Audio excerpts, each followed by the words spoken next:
मध्य भारत के एक छोटे से गांव हरिपुर में राम अवतार अपनी पत्नी सुशीला, बेटी कविता और छोटे बेटे बंटी के साथ रहता था। राम अवतार के पास 2 एकड़ जमीन थी, जिस पर वो गेहूं और सरसों की खेती करता था। कविता 19 साल की हो चुकी थी। वो पढ़ाई लिखाई में तेज थी, सिलाई कढ़ाई में माहिर थी और एक दिन शिक्षिका बनने का सपना देखती थी। लेकिन गांव की परंपरा के अनुसार अब उसकी शादी की बातें शुरू हो चुकी थीं। एक शाम गांव की दादी अम्मा कविता के लिए एक रिश्ता लेकर राम अवतार के घर पहुंची। राम अवतार बेटा पड़ोस के गांव के मिश्रा जी का बेटा है, सरकारी दफ्तर में क्लर्क है, बहुत अच्छा प्रोता। क्या कविता के लिए बात आगे बढ़ाऊं? जरूर दादी अम्मा, बात आगे बढ़ाइए। भगवान का शुक्र है कि इतना अच्छा रिश्ता आया है। कविता भी अब बड़ी हो गई है, शादी के लिए यही सही उम्र है। लेकिन कविता के मन में कुछ और ही चल रहा था। माँ, मैं तो टीचर बनना चाहती हूँ, मैं थोड़ा और पढ़ना चाहती हूँ। बेटी, इतना अच्छा घर मिल रहा है, ऐसे मौके बार बार नहीं आते। शादी के बाद भी पढ़ सकती हो, अगर ससुराल वाले इजाजत दे। कुछ दिनों बाद मिश्रा जी अपने परिवार के साथ रिश्ता पक्का करने के लिए राम अवतार के घर पहुंचे। राम अवतार जी, लड़की हमें बहुत पसंद है, सीधी सादी, संस्कारी और सुंदर है। लेकिन हमारे समाज की एक परंपरा है, आपको कुछ तो देना ही होगा। एक मोटरसाइकिल, एक फ्रिज और 2 लाख रुपए नकद। मिश्रा जी, इतना सब देना हमारी हैसियत से बाहर है। मैं एक छोटा किसान हूं। देखिए राम अवतार जी, मेरा बेटा सरकारी नौकरी में है, बाजार में उसकी बहुत कीमत है। अगर आप ये सब नहीं दे सकते तो हम कहीं और रिश्ता देख लेंगे। मैं आपको 1 महीने का समय देता हूं, अच्छी तरह सोच लीजिए। मिश्रा जी अपने परिवार के साथ वहां से चले गए। उनके जाते ही पूरे घर में सन्नाटा छा गया। सुशीला, 2 लाख रुपए, मोटरसाइकिल, फ्रिज, इतना पैसा मैं कहां से लाऊंगा? पता नहीं जी, लेकिन अगर ये रिश्ता हाथ से निकल गया तो लोग तरह तरह की बातें बनाएंगे। कविता की उम्र भी बढ़ती जा रही है। ससल तैयार होने वाली है, अगर अच्छे दाम मिल गए तो शायद कुछ इंतजाम हो जाएगा। बाकी पैसे बैंक से कर्ज लेकर पूरे कर लूंगा। कुछ हफ्तों बाद फसल पूरी तरह पककर तैयार हो गई। राम अवतार ने जी तोड़ मेहनत से गेहूं की कटाई की और उसे बैलगाड़ी में भरकर मंडी ले गया। इस बार फसल अच्छी हुई है, अच्छे दाम मिल गए तो कविता की शादी का इंतजाम हो जाएगा। मंडी पहुंचकर राम अवतार आरती रतनलाल के पास गया। रतनलाल जी, देखिए कितनी अच्छी गेहूं है, इस बार अच्छे दाम दीजिएगा। अरे राम अवतार, इस बार मंडी में गेहूं की बहुत आवक हुई है, दाम भी गिर गए हैं। मैं ज्यादा से ज्यादा 1200 रुपए प्रति क्विंटल ही दे पाऊंगा। 1200? पिछले साल तो 1800 रुपए मिले थे। इतने कम दाम में तो मेरी लागत भी नहीं निकलेगी। क्या करूं भाई, बाजार का हाल ही ऐसा है। लेना हो तो ले लो, वरना कोई और खरीदार ढूंढ लो। लेकिन इतनी दूर कोई दूसरी मंडी भी नहीं है। मजबूरन राम अवतार को अपनी गेहूं इतने कम दाम पर ही बेचनी पड़ी। उम्मीद से बहुत कम पैसे लेकर वो मायूस मन से घर लौट आया। सुशीला, फसल के दाम बहुत गिर गए थे। जितना सोचा था उसका आधा भी नहीं मिला। अब क्या करेंगे जी? 1 महीने की मोहलत में से आधा समय तो निकल भी गया। कल बैंक जाकर कर्ज के लिए बात करता हूँ। अगले दिन राम अवतार गांव के सहकारी बैंक पहुंचा। साहब, मुझे कुछ पैसों का कर्ज चाहिए, बेटी की शादी के लिए। बैंक अधिकारी, राम अवतार जी, आपकी जमीन के कागज पूरे नहीं हैं और आपका पिछला छोटा कर्ज भी अभी बाकी है। नियमों के अनुसार हम फिलहाल नया कर्ज मंजूर नहीं कर सकते। पहले पुराना कर्ज चुकाइए, फिर आगे देखेंगे। मायूस होकर राम अवतार बैंक से बाहर निकल आया। आखिरी उम्मीद लेकर राम अवतार गांव के साहूकार सोहनलाल के पास पहुंचा। सोहनलाल जी, मुझे 1 लाख रुपए उधार चाहिए। दे दूंगा राम अवतार, लेकिन ब्याज सालाना 60% लगेगा, और अगर समय पर पैसे नहीं चुका पाए तो अपनी जमीन मेरे नाम करनी होगी। 60%? ये तो बहुत ज्यादा है। मर्जी तुम्हारी है भाई, बेटी की शादी करनी है या नहीं, ये तुम्हें ही तय करना है। बेबस होकर राम अवतार ने भारी ब्याज की शर्तों पर आधे पैसों का कर्ज ले लिया। घर के हालात देखकर कविता से रहा नहीं गया। उसने अपनी सिलाई मशीन निकाली जो उसे उसकी नानी ने उपहार में दी थी। माँ, पापा मेरे लिए इतनी मेहनत कर रहे हैं, मुझे भी कुछ करना चाहिए। मुझे सिलाई अच्छी आती है, क्यों ना मैं कपड़े सिलकर बेचूं। कविता चुपचाप गांव की औरतों के कपड़े सिलने लगी। जो थोड़े बहुत पैसे मिलते वो चुपके से अपनी माँ को दे देती। माँ, ये रख लो, इससे थोड़ी मदद हो जाएगी। बेटी, तू भी हमारे साथ इतनी मेहनत कर रही है। 1 महीना पूरा होने पर मिश्रा जी अपने परिवार के साथ फिर से राम अवतार के घर आए। राम अवतार जी, 1 महीना पूरा हो गया, सामान और पैसे तैयार हैं?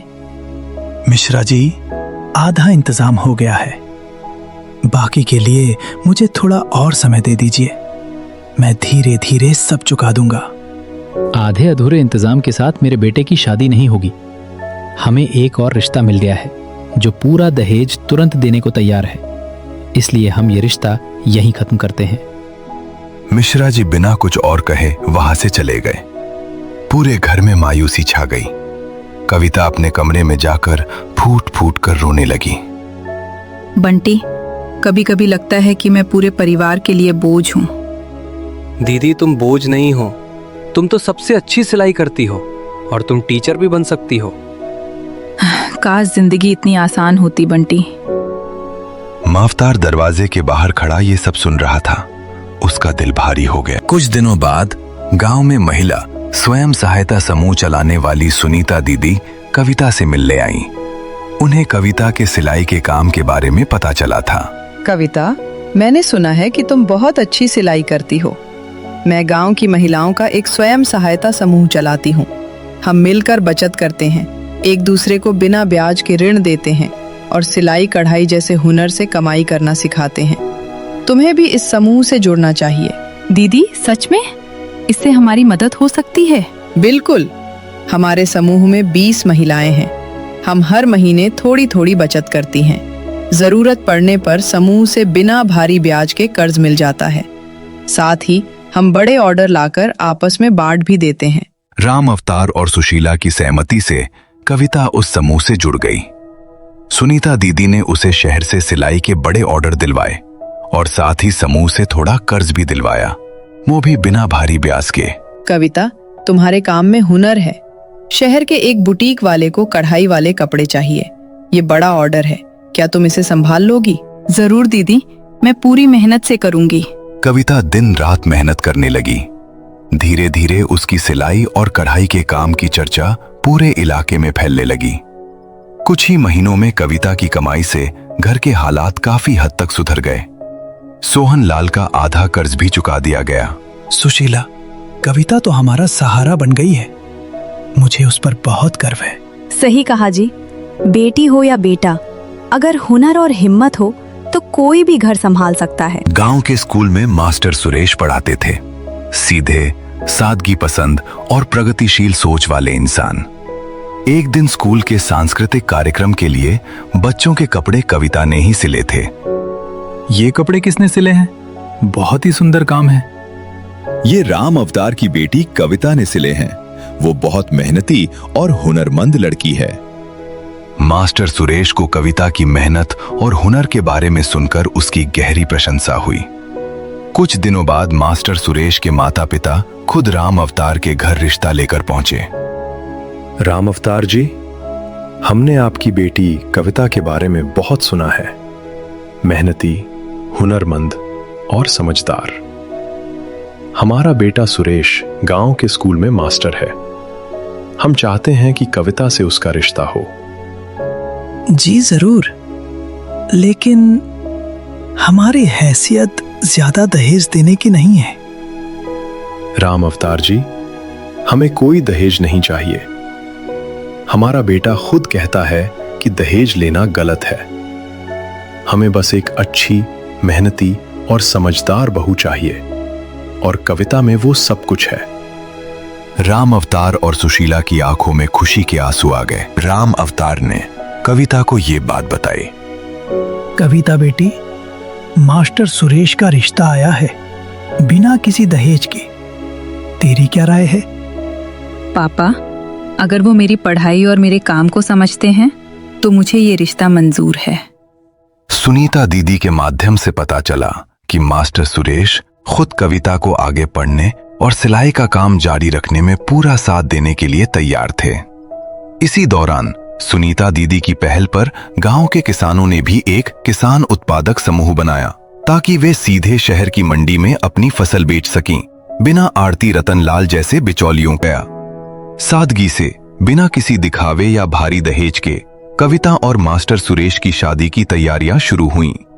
सुनीता दीदी के समूह की सभी महिलाओं ने मिलकर तैयारियों में हाथ बटाया।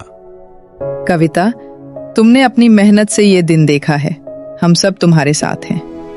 दीदी, अगर आपने मदद नहीं की होती तो शायद ये दिन कभी नहीं आता। शादी के दिन पूरा गांव इकट्ठा हुआ। ना कोई भारी दहेज था, ना कोई दिखावा, लेकिन खुशी और अपनापन भरपूर था। राम अवतार ने अपनी बेटी को विदा करते हुए कहा, बेटी, तूने अपने हुनर और हिम्मत से ये दिन खुद बनाया है। हमेशा खुश रहना। पापा, आप और माँ ने मुझे कभी हारने नहीं दिया। ये दिन आप दोनों की मेहनत का ही नतीजा है। राम अवतार जी, मैं वादा करता हूँ कविता को हमेशा आगे बढ़ने का पूरा मौका दूंगा। वो टीचर बनने का जो सपना देखती है उसे पूरा करने में उसका साथ दूंगा। शादी के कुछ महीनों बाद कविता ने बीएड की पढ़ाई शुरू कर दी, साथ ही सिलाई का काम भी जारी रखा। सुरेश ने हर कदम पर उसका साथ दिया। गांव की और लड़कियां भी अब कविता से प्रेरणा लेकर सुनीता दीदी के समूह से जुड़ने लगी। गांव वाले अब कहते हैं, बेटी बोझ नहीं, हुनर और हिम्मत का दूसरा नाम होती है। और जब परिवार, समाज और सच्चा साथी उसके सपनों के साथ खड़े हों, तो कोई भी मुश्किल उसकी उड़ान नहीं रोक सकती।